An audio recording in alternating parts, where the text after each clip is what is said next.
Okay, sir. I clicked on go live now. I'm just checking, sir. It is showing. Just a minute. I'll check on the page also.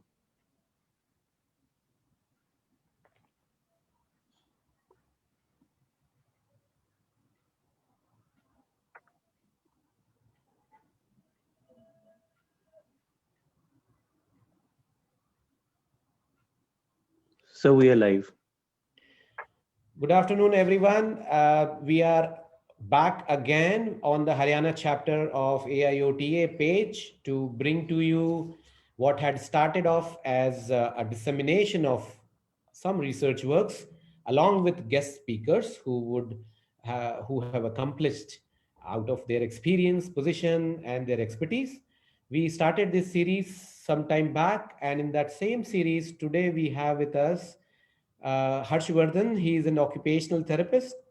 He happens to be from my college, SV Nirtar, at that time called as Nirtar. We shared uh, the same college and institution, and we are very happy to have with you Harsh on board here because I'm very sure that people are already aware of you. They know you. They know you by your name. They know you by your profile. I'm very sure of it. Whether you know them or not, I'm very sure they know you. They know you by your name and all. I'm also aware that there is an IOTA award in your name, and that also brings a sense of sense of pride. So I am really happy to be with you on a live interaction, which also happens to be an interaction in any way with you after a long time. So very happy with you. Very happy that you could take out some time. Pulkit has also joined. He's also one of an occupational therapist in Gurgaon, and he's also an executive member in the Haryana chapter. So welcome, Harsh. Thank you, sir. I'm humbled. Thank you for having me here. And yes, and it has been quite a while since we interacted. So it's a pleasure, always pleasure, and the great work you have been doing, especially in Delhi NCR region for years. And recently, the series I have been following the webinar series you have, and it's just great. And it's great to be part of this. Thank you. Thank you, Harsh, for those words. So let's start the topic, Harsh. Today, we thought we discussed a little bit about what could be the title, what could be the program about, and that we thought that the objective was a little bit of broadening of the whole scope, especially when Indian OT looks at OT. It would be great to know from someone as you who is who is working in the Ministry of Health in New Zealand. So you are up there in the government, you're up there with the governance, and that too of a foreign country. So you are in a best position to share with us how, because you will not have a very narrow microscopic vision as far as profession is concerned. You will definitely have much broader vision, because when you work with the ministry, I'm sure there would be so much of an information that would come to you, and so much of a view that would be that could give us a lot of insights when we develop some insights for our Indian OTs as well. So having said that, like the topic says, talks about the healthcare and the OT profession as such. Uh, where do you see at the moment the global connection of OT with the healthcare, irrespective of what is being done in India? You were in India, you worked here, and I'm in India already, so we already know what is here. But let's talk about what is out there globally, how OT is faring, how OT is doing as a stakeholder in the healthcare system. Yeah, no, thanks for that. That's a quite a good question, and I do have, I still remember very clearly me practicing in India. And as you know, I used to work in Gurgaon and stayed in Delhi. And first of all, I must say that the standard of OT education in India and also the standard of professionals in India is really high. So when I moved abroad, for me, the problem was never around knowing occupational therapy and how to see patients, because my experience has been, and I have been here for last 10 years now, that OTs qualified in India, they have kind of, we we are, I would say I won't be exaggerating by saying that there is excellence in OT education in India. And I get amazed by how much effort occupational therapists in India make. And new grads and new practitioners, I'm including them as well. Now, where is occupational therapy going? I think it's quite important to understand where is healthcare going, and once we know where the healthcare is going, then we can see where OT fits in it. And I was talking about similar things recently in World Occupational Therapy Day, and looking at how healthcare has evolved. So there was a time when anything you provide free of cost used to be a good healthcare. So that was in 1920s and 30s. And gradually we started to talk about how we can maintain a good sanitary system, how we can maintain personal hygiene and cleanliness. And then the discourse shifted to prevention in healthcare. And then in 90s, there was a talk about evidence-based practice. Where we are moving towards in future is it's about evidence is there, but whatever services we provide, how much it meets the value of the customer, or does it get valued by customer? And the customer in this case is consumer. So this is one thing. It is value-based healthcare where things are moving. And when you talk about value-based healthcare, basically the consumers, they will decide what they want. And the professional groups, they have to work together to fulfill the requirement, what they need from us. So again, coming back to globally, we are moving towards a systems-based approach where not one or two professional groups, they will dominate. And it's about how different professionals can work together to provide a value-based healthcare. And often when we get trained, we have got a strong sense of belongingness to our profession, and I have it that too. So for example, in our profession, we have got great evidence behind what we do, and we do a very unique job, but so are other professionals too, and so are other professions too. So when it comes to providing healthcare, it's about how we can fit in that complex adaptive system and provide care. So healthcare is moving towards more in those directions, working in transdisciplinary model and working collaboratively, targeting more on what the consumer values. And occupational therapy in future, that is the direction we have to go towards. Well-being is the language people have been talking about, and especially when COVID-19 hit, you would have seen that the discussion has shifted more towards well-being. So the future of OT would be, what is our role in well-being? That is going to be quite important. Also, as we have, the topic of our today's discussion is non-traditional roles. So many non-traditional roles will emerge in coming years, and that is again something we have to think about. It doesn't need to be always a traditional clinical role or academic role we have been doing for years. What other things we can do? Yeah.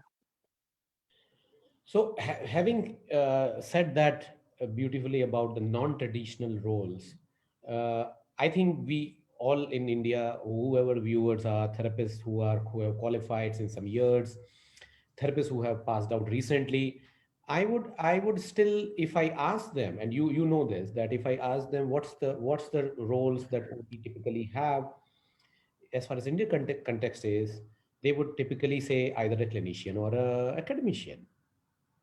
And whereas what you are doing, and that is why again you kind of uh, isn't something that is path breaking, setting up an example. I'm sure there are OTs working in ministry here in India as well.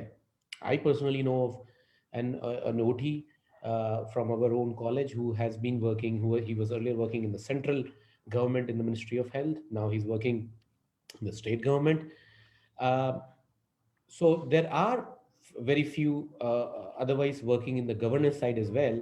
However, what's your thoughts on the non-traditional roles beyond this clinician, academician that we all, aspire to go into after our qualifications? We, kind of take a path. Either we are a clinician, or we we are an academician. What about the non-traditional roles in your view? About non-traditional roles, and it's quite, you know, coincidentally this afternoon. Well, this is it's around 10:15 at night here in Wellington. But this afternoon, I had a catch up with the current president of the Occupational Therapy Association in New Zealand, and we discussed that today we may get into talking about non-traditional roles. And why I'm taking his example is because he has written articles on that too. Uh, it's about, and just I'm trying to discuss what we were discussing this afternoon with him, is traditionally as an occupational therapist, when we pass out, we think of clinical roles. We think of, you know, therapist and patient interaction. Either you do it individually or you do group therapy, or you can think of academic roles. And there is nothing wrong with that. That is something we have been doing for years, and that will go ahead as well. But there are many other avenues which need to be explored. First of all, any pass out, even, I'm saying even, but undergraduates, that's a big degree. You are spending 4.5 years of your life in getting occupational therapy graduate degree. So it's a big achievement in itself. And I remember when I was as a student in the college, in those days when uh, people used to talk about, I want to go in civil services, or I want to go to apply for these jobs, and they were not very much encouraged, right? They were kind of not, it was about, when you're thinking of some other job, it was about, oh, you're going to basically not use the skills as an OT in what you will do. But the reality is that healthcare is getting more diverse with time. When we say diverse, then healthcare solutions are not always in health. Some solutions will be in social services. Some solutions will be in governance. Some solutions will be in local corporates and municipalities. So as I was saying earlier, healthcare is moving towards a complex adaptive system where it's a systems-based approach. Different services, different government departments, NGOs, and private providers, they work together to provide solutions. So it is becoming more and more important for occupational therapists to think of how I will fit in that scheme of thing, how I'll fit in the future of occupational therapy, in the future of healthcare. And non-traditional roles would be like, I'll give again examples of these companies. Netflix, Netflix started with, they used to rent video cassettes, right? And so in those days of VCDs and VCRs, people used to go and hire it from Netflix. Now gradually what happened is that what you see now is that Netflix is not only, of course it is not, renting video cassettes, but it is also producing web series, and it has got into a different market, and it has expanded, and the scope has expanded. And similarly, for example, Singapore Post, and I give their example quite often. What happened is that in 1990s, when internet that came in existence, Singapore Post, they sensed that if they want to stay in the market, they have to change their business strategy. So when 2000 came, between 2001 and 2010, most of the postal companies around the world, they lost business because people were sending emails, and they were using Amazon and other things to send parcels. They were not using Singapore. Uh, they were not using traditional postal services. But Singapore Post, they flourished because back then in 90s, they realized they had to change their strategy. So instead of focusing on a small group of population who were using their mailing service, they said, okay, so we will not just help people to take parcels from A to B or letters from A to B. What we will do is that we will also get into logistics. We will provide operational support. So we will buy goods and then we'll transport them not only from one part of Singapore to the other, but one part of the world to the other. And so say they got into a totally new market.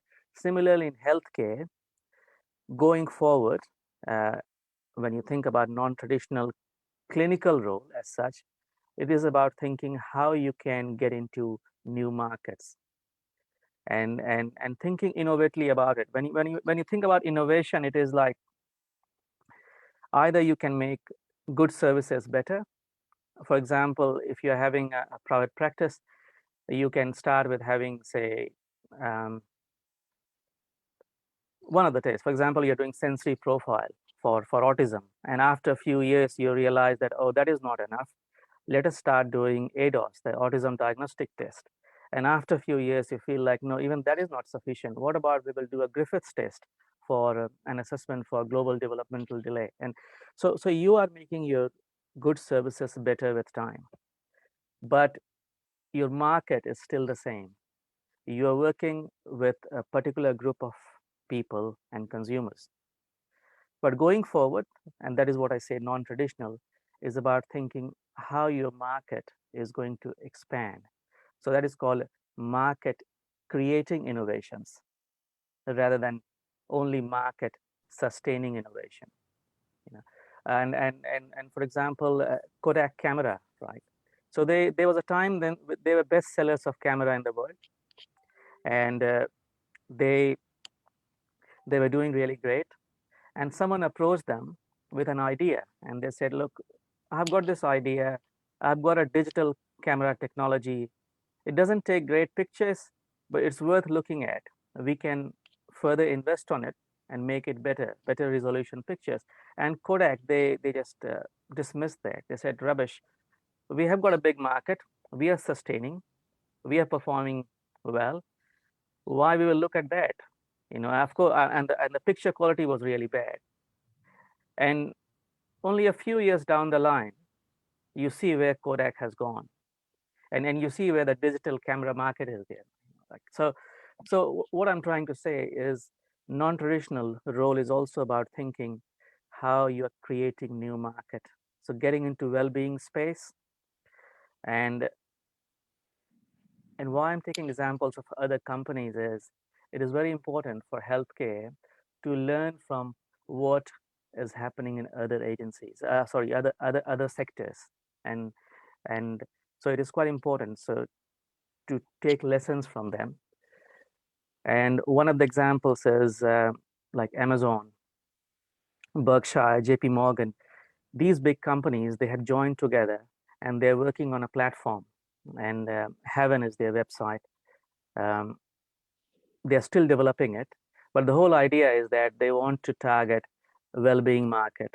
Google has got into it. Alibaba is doing lots of investment in healthcare. So in coming 5-10 years, you will see this well-being market will grow like, and so as OT, it will take another 20 years for the profession to write books on it and publish articles on it. But as new graduates, as even new practitioners in the field, it is really important to be aware of these things, and so that you are not only making good services better, but you're also trying to create new markets. And as you said, sir, you said that people are there working in government sector in India. Yes, they are, and I think we should encourage those things more. And non-traditional role is about, so what are your transferable skills? I know in the Ministry of Health in India, there are many consultants who work for Ministry of Health. If you will Google them, you can get their details. Most of them would be, medical practitioners. They work as consultants, right? Now, even occupational therapists can work as consultants for the ministry. They can work in policy, they can work at governance level, they can help in decision making, but you will have to understand that whatever the background the profession gives you is something, it can be applied in a wider context. So thinking about how my skills can be transferable, how I can be a good, say, program manager, how I can be a good policy person and still use those skills, because the skills we have, the knowledge we have of healthcare is rare. Not many people have that knowledge. So thinking about those as well. Yeah, I think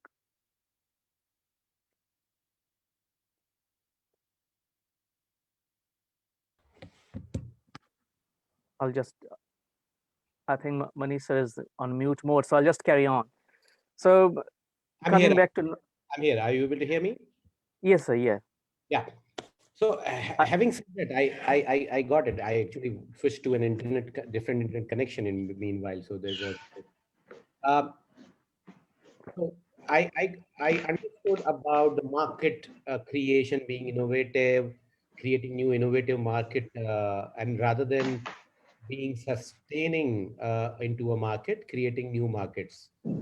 Having said that, it would be very important to understand what do you think about our education system in India in the field of OT?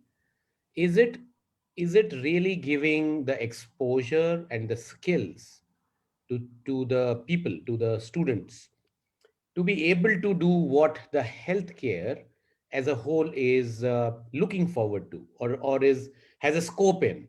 So are we is the education, OT education currently is giving that skills, those kind of competencies to the OT? What do you feel? um, I would say, sir, that you are a perfect example of that. Like how you have carried yourself as a professional and how you have progressed in your journey as an occupational therapist, and that catches my interest. And I see you as, of course, you did your OT education, you did masters, and you have been a lecturer, you have been an excellent clinician. But when you talk about who is successful in the field, it is about you know the soft skills, right? How to have a good communication with your clients, how to manage things, how to manage a business, uh, how to be leader. And when we say leader, it's and recently I was giving a talk on leadership uh, with IOTA, and I was talking about how when you talk about leadership, we think that it is about netagiri, or someone who will stand up as a superman. And yeah, so and leadership is more about, and the future is around leadership by networking, and leadership by setting examples, motivational leadership, rather than, so that hierarchical top down approach, the master's craftsman leadership style, that is outdated, right? And so healthcare is more about networking. I think these things are very important, and these things are important for students to know. And when I look at my student life, um, I don't think we were consciously, there was an attempt to make us aware that about leadership. Leadership was looked as a bad thing, basically. And it took me a few years to get out of that mindset. And so for me, when I got in practice, I still remember when I moved from a small place like Cuttack, we have gone to the same institute, where it is, in the middle of nowhere, right? So when I moved to New Delhi, the problem was not that I'll be able to see the patient or not. I had done enough of my studies. I knew what, even though I was a new practitioner, I knew quite well what is cerebral palsy and all those things. I knew those things I could do. But the difficult part for me was to pick up the phone and have a conversation with the patient or with their family. I was hesitation whether they will accept me. Coming from a small town to a big city, I was thinking, I don't know how people in New Delhi talk and what they like, and will they accept me or they will not. The similar thing happened when I moved to New Zealand as a clinician. I used to sit at my table, and when the phone used to ring, I used to be really scared to pick up the phone, because I never knew when I'll pick up the phone, I will be able to talk properly. My English was not bad, don't get me wrong. I have been a good communicator throughout my life, but still that confidence was lacking. My OT education never gave me that confidence. And these are the things students need, No wonder how much medical subjects, physiology, anatomy, biology, you teach them. If you have not given them confidence to go out and speak to people, to have a conversation, to have listening skills, to have insight, and so you take seminars on executive functions. Having those executive functions to be able to know when to start a conversation, when to end, when to give opportunity to the next person to talk. These things are very important. So I think this is something which is missing at the moment in OT education. I'm not saying that all other educations do it really well. The worst is MBBS. You see doctors passing out, and no disregard to them, but that soft skill is really missing, and that's why they struggle when they come out and on to other countries. Occupational therapists are comparatively better because our values, the core of our profession, is it ingrains those values in us. Is I get amazed by the way in which Indian occupational therapists, they interact with clients, respectful listening skills, empathy, all these things you see. So I think this is quite important. Leadership, uh, giving them more information on clinical leadership. What is clinical leadership? Clinical governance. Why we need clinical governance? So these things need to be facilitated, at various level in OT education. Uh, I know in some colleges they have put management courses as part of the curriculum. I did that, but it can be done in a better way. That is what I would say. Having those people who are experts in that area who can come and make those classes pleasurable. Well, I used to sleep in my management class. I don't know about others, but I used to sleep because it was basically, we used to get dictated notes, and yeah. So no disrespect to who, when that was done, but what I'm trying to say is that um, it can be done in a better way. Things like again, how to work in transdisciplinary model. I have been an advocate, a very strong advocate of occupational therapy at different levels, but the more I learned, the more I knew the power of transdisciplinary approach and respecting other professions, how we can work together, how we can share skills, right? So if you want to do something which others are doing, basically you are learning their skills, expect them to know your skills too. They will do that. You cannot stop it. Instead of trying to compete and trying to argue and get in a debate, it's more about how you can work together and work effectively for a better outcome. The other thing is that the concept of, it's quite a hot topic in healthcare these days, improvement science. So improvement science, it talks about PDSAs. It's basically plan, do, study, and act. that model of approach. Uh, it came from management, but it is getting applied in healthcare a lot these days. So when you are planning a project, even managing a patient, you know, traditionally we think in like a big bang approach. So you plan for 6 months, and or you're doing research, you plan for 6 months and bang, you do it, and then you measure the outcome. So that waterfall big bang approach is outdated. So the future is towards improvement science, that you say if you're having your business, your private practice, you make a small change in your private practice. Okay, you plan for it, make a small change. Maybe you have never used transport, you have never provided transport to your patients. You provide transport, make a change. So you plan, you do, and then you study, then you see, analyze. Um, has that made any change in the number of referrals I'm getting? Because now I'm giving transport.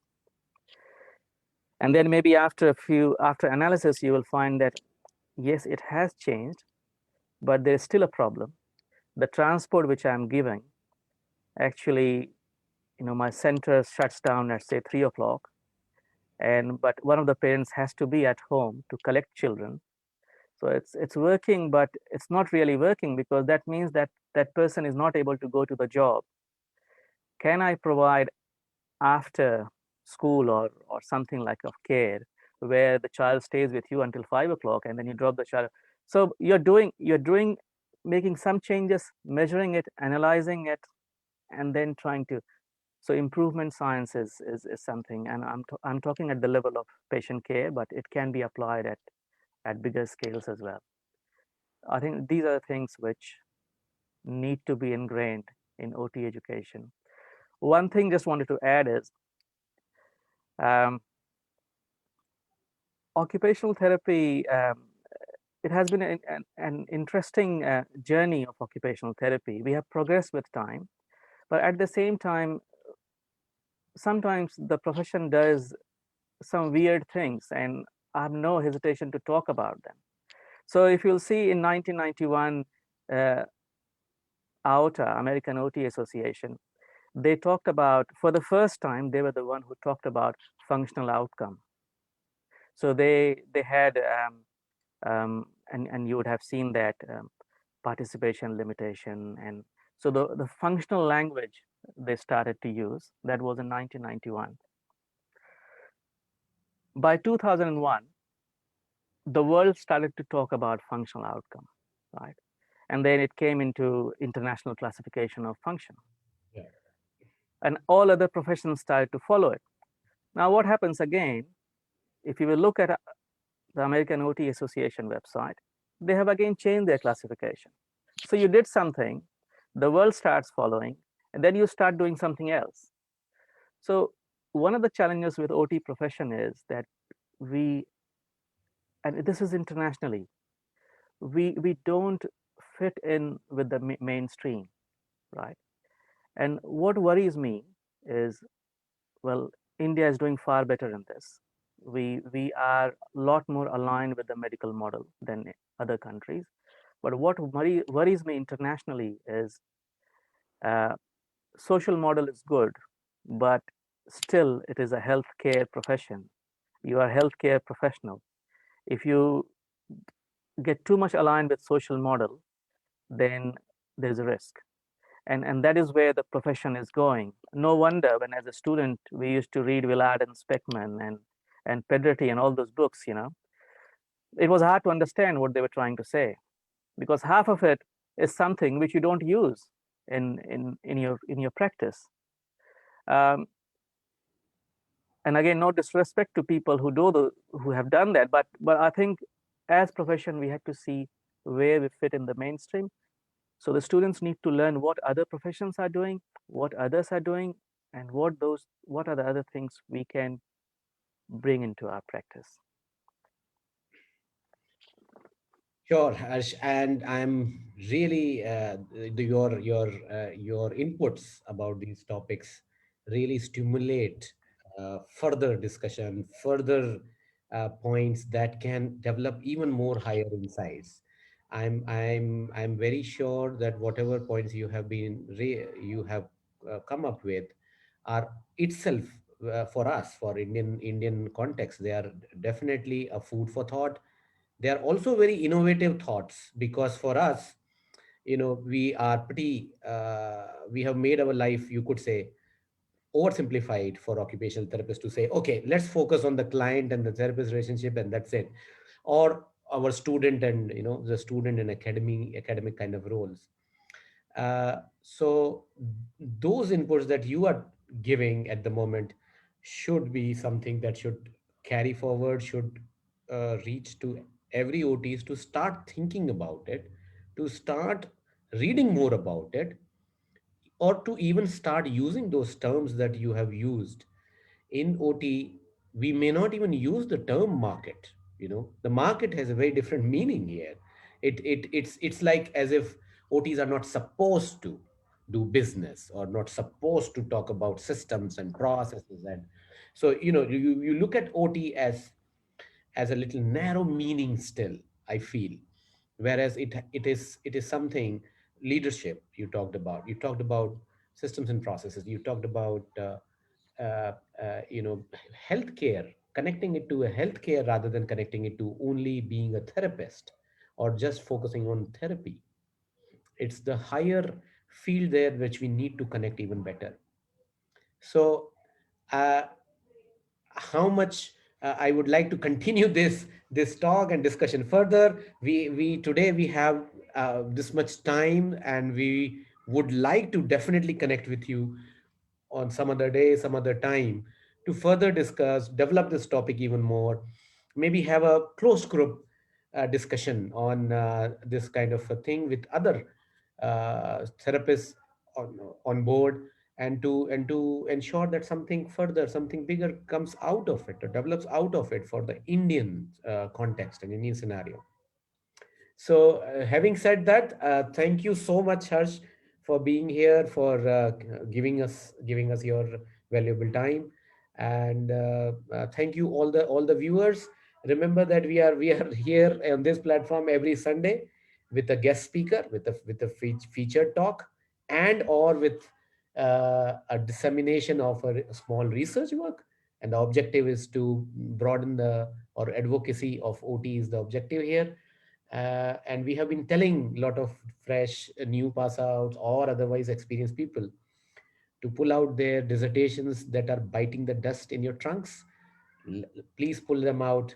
The world, the India, the OTs need to hear what we did or what we have already accomplished. So let's share more. Let's talk about it more. Having said that, once again, thank you so much, Harsh. And I would definitely like to take this further, because this certainly needs to be the need of the hour. So thank you, executive members of Haryana chapter, Rajiv and Pulkit, for being here. Thank you very much. Thank you, sir. Thank Thank you, you sir. also for all the information.